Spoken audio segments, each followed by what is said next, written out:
Welcome to Travel with Chu and Mark.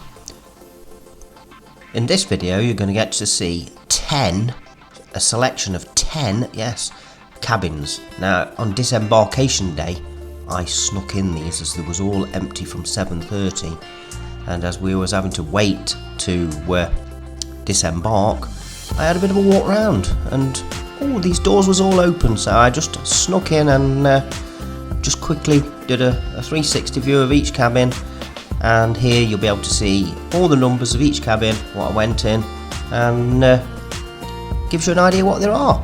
Obviously you can watch them in conjunction with my previous videos, which you can get in the playlist at the end of this video.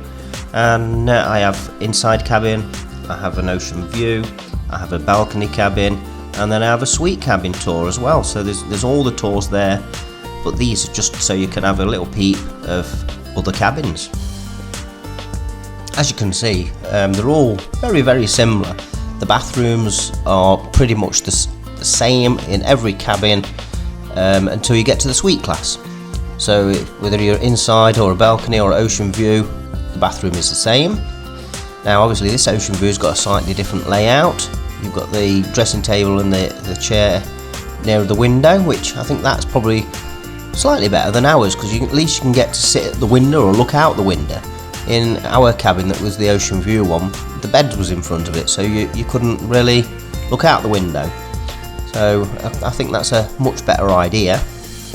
Now the storage is identical in all the cabins. There's loads, so even in the suite it's still the same. It's only till it gets to the deluxe suite that it changes slightly. The balconies, they're not huge, but you know, they're usable. What does restrict it is the door opens outwards. It's not like a sliding door or anything. TVs, they're all the same, and I think the TVs is probably one of the things that they do need to upgrade on this ship. There's no smart features, no movies on demand, but to be truthful with you, I never turn the telly on. We might just stick it on for the news, but that's it.